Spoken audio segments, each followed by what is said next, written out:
bit about the offense heading into the Miami game. What do you think we could do to, or do you think that Calvin Austin will see the field this week? Do you think he's going to be interjected into the game plan from Canada? I have no idea. I have no idea what Canada's thinking at any given point. I don't know why we haven't seen him to this point. I know obviously he's been injured, but they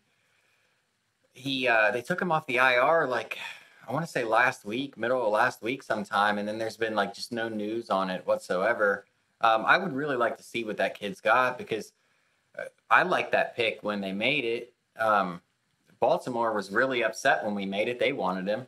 You know, it'd be nice to see what he can do, but I think offensively, just period, Dan, like a lot of my wish list from last week really kind of came true. And the big thing from my wish list was like, do your job, right? Like when the ball comes to you, catch the football. And the receiver room really responded. Of the groups that responded on Sunday, the receiver room really did. Chase Claypool played out of his mind, which, Dan, he frustrates me more than maybe any Steeler ever because he's so capable of doing that, taking over a game like that. And his energy was different. But he just doesn't do it consistently. It drives me up a wall. Yeah, hopefully he'll get confidence from that performance. When Calvin Austin was coming off the IR, Coach Tomlin talked about a 21-day window. Mm-hmm. Now I don't know how that really works, to be honest with you, but hopefully he's able to go in there and he's eligible.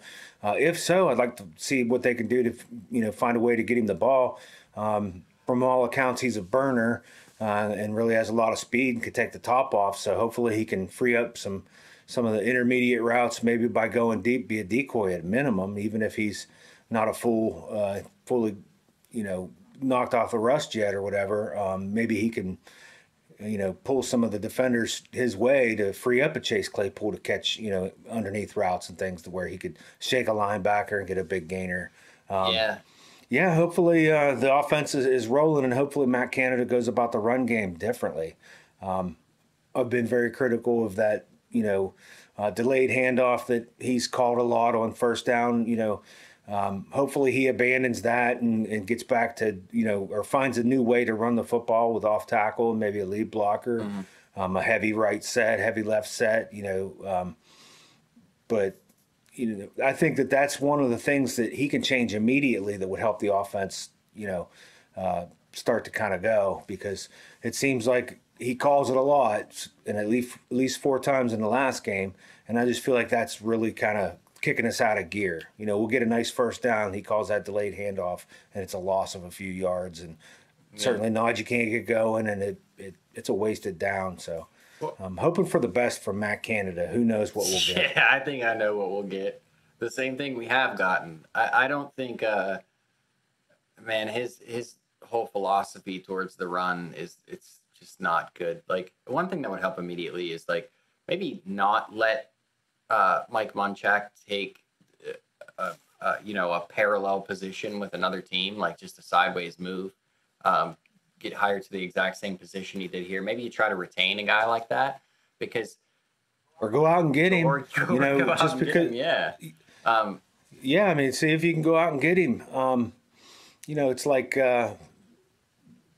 throwing a rubber worm at the lily pad over there and getting hit by a big bass. If you can make a nice cast again, you have a chance of getting him.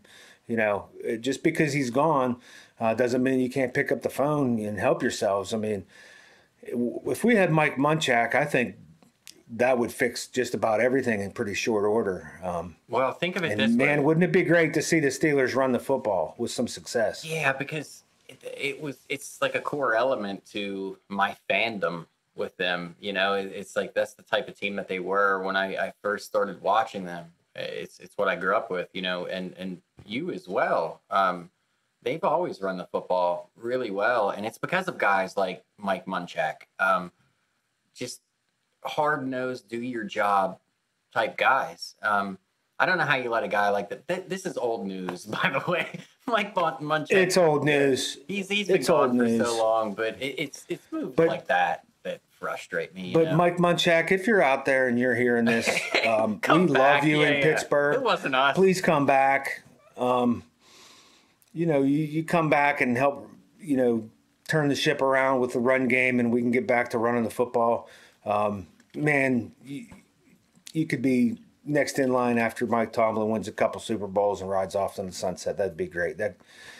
Coach Munchak, if you're out there and you're still coaching football, please come back. Yeah, but, that's really, in my opinion, that's one of the issues the offense has had is they think we're that salt the game away run game.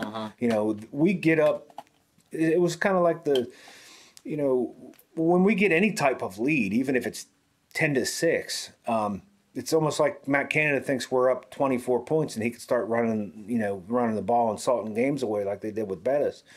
That's not the kind of team we are. In this case, we've got to throw to open up the run and then run in different ways.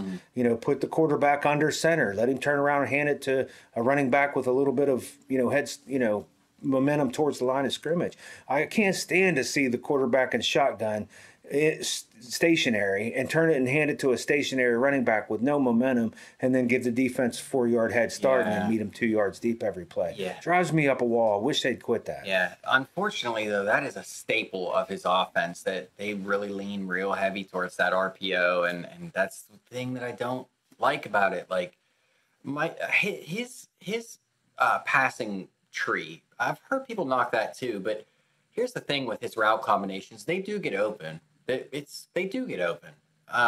They're fine, but he tries to set everything up off of the trickery in the run game and the RPO and the quick passing game there. And it doesn't work for whatever reason. And it's been a myriad of different reasons throughout the season. At first the line was playing horribly and Najee's been dealing with an injury and it just isn't working.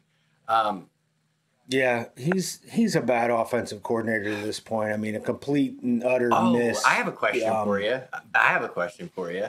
Him or Fiechner? Who would you take? Would you take Matt Canada or Randy Fiechner for the rest of this season? Honestly, I guess it's Canada because there's still hope that he might accidentally find some success.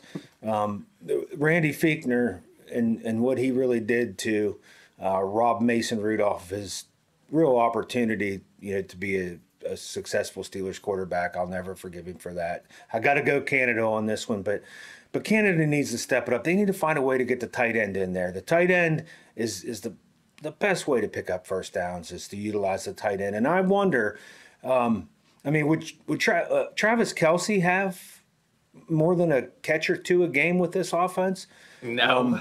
I don't know that he would. He's the best tight end in football. Yeah. Would he get stymied? I mean, most likely he would.